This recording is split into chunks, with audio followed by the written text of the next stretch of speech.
స్థానిక సంస్థల ఎన్నికలకు రంగం సిద్ధమవుతుంది.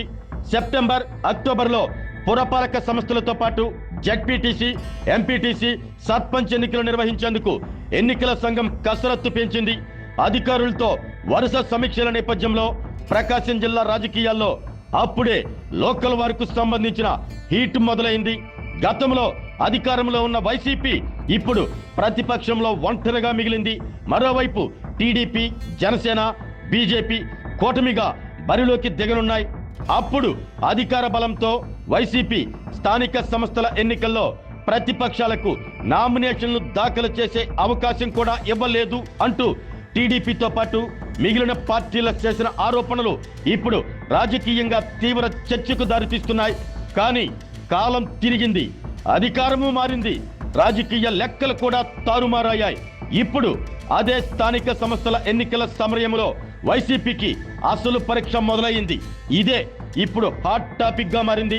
2021లో జరిగిన స్థానిక సంస్థల ఎన్నికలు అప్పుడు రాజకీయ వాతావరణం, ప్రతిపక్షాలు చేసిన ఆరోపణలు, న్యాయపరమైన వివాదాలు ఇవన్నీ ఇప్పుడు మరోసారి తెరపైకి వస్తున్నాయి.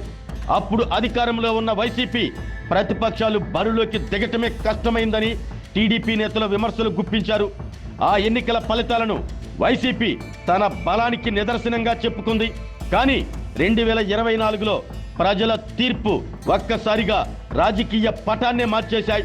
వైసీపీని కేవలం 11 అసెంబ్లీ స్థానాలకు పరిమితం కావటం, టీడీపీ, జనసేన, బీజేపీ కూటమి అధికారంలోకి రావడంతో రాష్ట్ర రాజకీయాల్లో వైసీపీ బలం ఒక్కసారిగా కుదేలైంది. ఇప్పుడు అదే వైసీపీకి మరో అగ్ని పరీక్ష ఎదురు కాబోతుందా?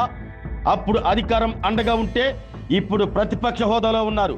అప్పుడు అధికార యంత్రాంగం చేతిలో ఉంటే ఇప్పుడు ప్రజల తీర్పు కోసం ఎదురు చూసే పరిస్థితి. అప్పుడు ప్రత్యర్థులను ఎదుర్కొన్న వైసీపీ ఇప్పుడు కూటమి కంచుకోటను ఢీకొట్టాల్సిన పరిస్థితి. ఇదే ఇప్పుడు రాజకీయ వర్గాల్లో హాట్ డిస్కషన్. ఒకవైపు టీడీపీ, జనసేన, బీజేపీ కూటమి, మరోవైపు వైసీపీ ఒంటరి పోరు. అసెంబ్లీ ఎన్నికల్లో కూటమి ఇచ్చిన షాక్ తర్వాత స్థానిక ఎన్నికల్లోనూ అదే ప్రభావం కొనసాగుతుందా, లేక గ్రామ స్థాయి రాజకీయ సమీకరణాలు కొత్త ఫలితాలను చూపిస్తాయా అన్నదే ఇప్పుడు ఆసక్తిగా మారింది. ప్రకాశం జిల్లాలోనూ రాజకీయ సమీకరణాలు గణనీయంగా మారాయి. జనసేనలోకి వైసీపీ నుంచి పలువురు ప్రజాప్రతినిధులు, స్థానిక నేతలు చేరటం, టీడీపీ తన కేడర్ను కాపాడుకుంటూ క్షేత్రస్థాయిలో దూకుడుగా ముందుకు సాగటం, బీజేపీ తన పరిధిలో బలాన్ని పెంచుకునే ప్రయత్నం చేయటం, ఈ 3 పార్టీల కలయిక స్థానిక ఎన్నికల్లో కూటమికి ఎంతటి రాజకీయ బలంగా మారుతున్నది అనేదే ఇప్పుడు కీలక ప్రశ్న. ఇక వైసీపీ ముందున్న అస్సలు సవాలు అభ్యర్థుల ఎంపిక మాత్రమే కాదు, కేడర్ని ఏకం చేయటం. ప్రతి మండలంలో, ప్రతి గ్రామంలో, ప్రతి వార్డులో మన అభ్యర్థి ఎవరు అన్న ప్రశ్నకు సమాధానం చెప్పే స్థాయిలో పార్టీ యంత్రాంగం సిద్ధంగా ఉందా? అదే సమయంలో కూటమి ముందున్న సవాళ్లు కూడా తక్కువేమీ కాదు. టీడీపీ, జనసేన, బీజేపీ కూటమి బలం ఓట్లుగా మారుతుందా?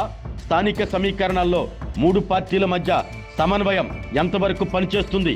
గ్రామ స్థాయిలో అభ్యర్థుల వ్యక్తిగత బలం ఎవరికి కలిసొస్తుంది? ఇవన్నీ ఫలితాలను నిర్ణయించే అంశాలే. అందుకే ఇప్పుడు స్థానిక సంస్థల ఎన్నికలు కేవలం సర్పంచ్, ఎంపీటీసీ, జెడ్పీటీసీ ఎన్నికలు మాత్రమే కాదు, అధికారంలో ఉన్నప్పుడు చూపించిన రాజకీయ బలానికి, అధికారం కోల్పోయిన తర్వాత మిగిలిన బలానికి మధ్య జరిగే పరీక్ష. అప్పుడు వైసీపీకి అధికారం అండగా ఉంది, ఇప్పుడు కూటమికి అధికారమే బలంగా ఉంది. అప్పుడు ప్రతిపక్షాలు పోరాటం చేశాయి, ఇప్పుడు వైసీపీకి కూడా పోరాటం తప్పదు. ఒంటరిగా వైసీపీ, కూటమిగా టీడీపీ, జనసేన, బీజేపీ, మధ్యలో ప్రజల తీర్పు. స్థానిక ఎన్నికల బరిలో వైసీపీ తన ఉనికిని నిలబెట్టుకుంటుందా, లేక కూటమి ప్రభంజనం గ్రామ స్థాయికి కూడా విస్తరిస్తుందా? గతంలో అధికారంలో ఉన్న పార్టీకి ఇప్పుడు ప్రతిపక్షంలో ఎదురయ్యే అసలు పరీక్షలు ఇదేనా? ఎవరి మాటలకు ఎంత బలం ఉందో కాదు, ఎవరి వెంట ఎంత క్యాడర్ ఉందో తేల్చే సమరమే ఇది. ఎవరి రాజకీయ లెక్కలు కరెక్టో కాదు, ఎవరి లెక్కలకు ప్రజలు ఓటు వేస్తారో తేల్చే పోరే ఇది. ప్రకాశం జిల్లాలో స్థానిక సమరానికి తెరలేస్తే రాజకీయ వేడి ఏ స్థాయికి చేరుతుందో చూడాలి. మరి స్థానిక సంస్థల ఎన్నికల్లో తప్పక పోటీ చేయాలి అంటూ వైసీపీ అధినేత వైఎస్ జగన్ ఇప్పటికే శ్రేణులకు ఆదేశాలు ఇచ్చారు. మరి వైసీపీ బరిలో నిలిస్తే కూటమి దూకుడును తట్టుకుంటుందా?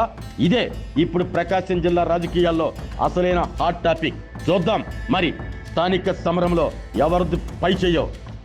ఆరోగ్యమే మహాభాగ్యం అంటారు, కానీ ఆరోగ్యాన్ని నమ్మకంగా కాపాడే స్థానం ఎక్కడ? ఇది ఒంగోలులో మీకు దగ్గరగా మన Venkataramana nursing home private limited. Caring your life 54 విశ్వాసంతో ఇది ఒక హాస్పిటల్ కాదు, ఇది ఒక విశ్వాసం. 3 తరాలుగా వేలాది కుటుంబాలను ఆరోగ్యంగా నిలిపిన ఆదరణ. మా నిపుణుల వైద్య బృందం మా దగ్గర అనుభవం కలిగిన బృందంలో అందించే సేవలు neuro surgery, general medicine, diabetes, pulmonologist, general surgery, ophthalmology, urology, orthopaedic, ENT, paediatrics, dental surgery, anaesthesiology, gynaecology, cardiology, emergency మరియు క్రిటికల్ కేర్. ఒంగోలులో ఆరోగ్యానికి ఒక కొత్త శకం ప్రారంభమవుతుంది. వెంకటరమణ ఐ హాస్పిటల్ ప్రారంభించబడింది. కంటి ఆరోగ్యానికి ప్రత్యేక పరిష్కారంగా ప్రభుత్వ ఉద్యోగులు, రిటైర్డ్ ఉద్యోగులు మరియు వారి కుటుంబ సభ్యుల కోసం ఈహెచ్ఎస్ ద్వారా వైద్యం, క్యాష్లెస్ సేవలు, Medi Assist, Star, GHPL, Aditya Birla, Bajaj Allianz మరియు ఇతర ప్రముఖ హెల్త్ స్కీమ్లు అందుబాటులో ఉన్నాయి. ఆరోగ్యశ్రీ, డాక్టర్ ఎన్టీఆర్ వైద్య సేవా నిధి అందుబాటులో ఉన్నాయి. చిరునామా ఆర్టీసీ బస్టాండ్ ఎదురుగా, Kurnool road, Ongole. Phone number 08592282623, cell number 9100679099. Eye hospital number 9866484770. Website www.venkatramanarsinghome.com. Facebook www.facebook.com/pkrnh. Venkataramana nursing home, 3 తరాల విశ్వాసం, నూతనతతో కూడిన సేవ. మేము కేవలం చికిత్స చేయము, మేము శ్రద్ధ వహిస్తాం, పరిరక్షిస్తాం. సేవ చేయడం మాకు ధ్యేయం.